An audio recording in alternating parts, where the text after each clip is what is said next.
warahmatullahi wabarakatuh. Bismillahirrahmanirrahim. Alhamdulillahirabbil alamin. Wassalatu wassalamu ala asrofil anbiya'i wal mursalin sayyidina Muhammadin wa ala alihi wa sahbihi ajmain. Qala Allah ta'ala fi kitabihil karim. A'udzu billahi minasyaitonir rajim. Bismillahirrahmanirrahim. Laqad kana lakum fi rasulillahi uswatun hasanah. Amma ba'du. Anak-anakku, siswa-siswi SMK Wahid Hasim yang insya Allah semuanya soleh-solehah. Pertama-tama, marilah kita panjatkan puja dan puji syukur kita kehadirat Allah Subhanahu wa Ta'ala yang telah melimpahkan rahmat, taufik serta hidayahnya kepada kita, yakni berupa kesehatan dan tawil umur, sehingga kita dapat bertatap muka dalam keadaan sehat walafiat. Allahumma sholli ala sayyidina Muhammad. Semoga tetap terlimpahkan keharibaan junjungan kita Habibullah Muhammad sallallahu alaihi wasallam yang telah mengarahkan kita dari zaman jahiliyah menuju zaman Islamiyah dengan ajaran yang dibawa beliau, yakni dinul Islam. Anak-anakku, baru saja kita memperingati peringatan Maulid Nabi. Dari peringatan Maulid Nabi itu kira-kira apa yang bisa kita ambil hikmahnya? Dalam surat Al-Ahzab ayat 21 disebutkan laqad kana lakum fi rasulillahi uswatun hasanah.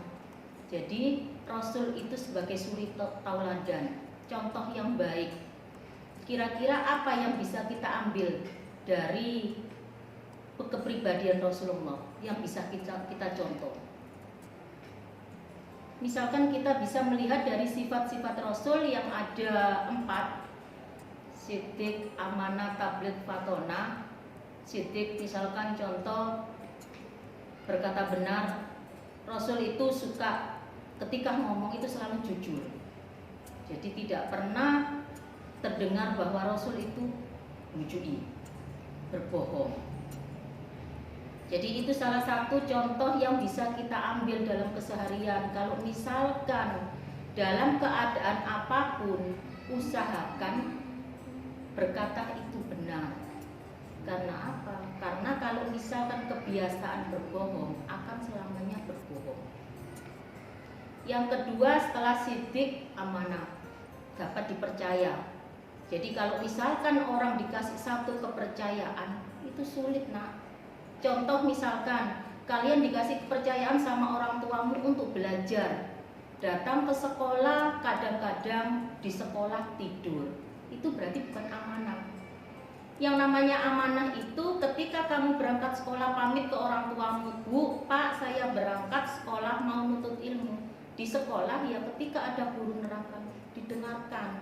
Jangan ditinggal HP yang tidur, nggak ngereken omongan guru, yang dijelaskan guru nggak didengarkan. Akhirnya apa? Nggak dapat apa-apa.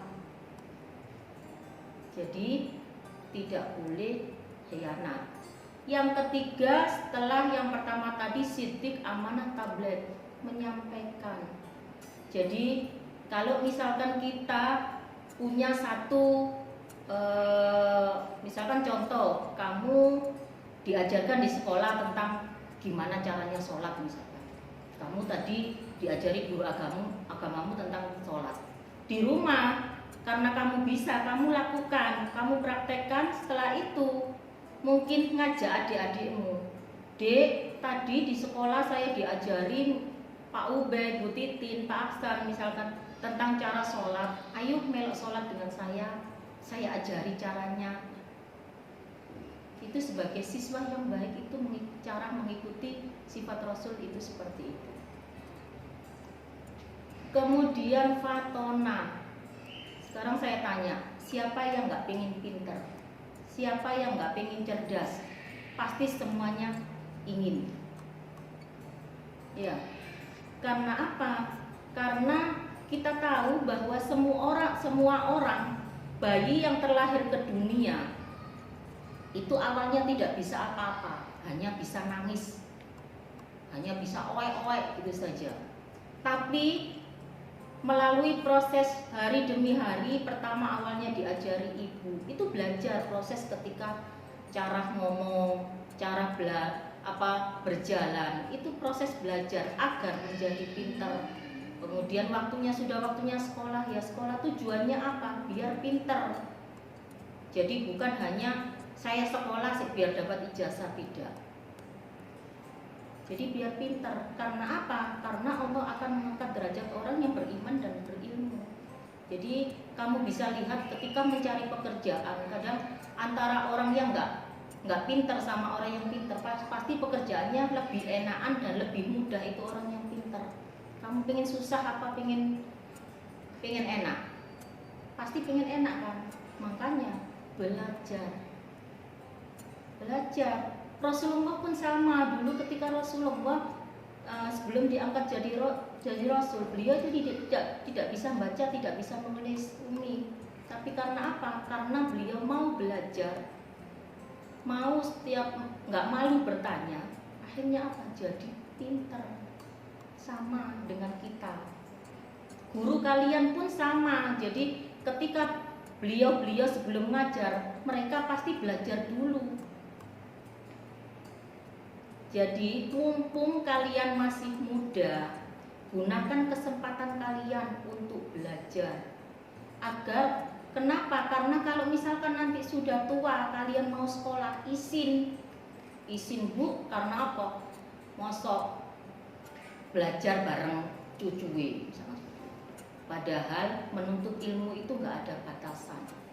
Dari ayunan ibu sampai liang lahat itu kewajiban menuntut ilmu itu seperti itu. Nah, anak-anakku, dari keempat sifat Rasul itu kita dapat mempraktekkan dalam kehidupan kita sehari-hari. Kita dapat mencontoh agar kita bisa menjadi generasi muda yang berilmu dan beriman. Kurasa sudah cukup sekian, Ibu akhiri. Wassalamualaikum warahmatullahi wabarakatuh.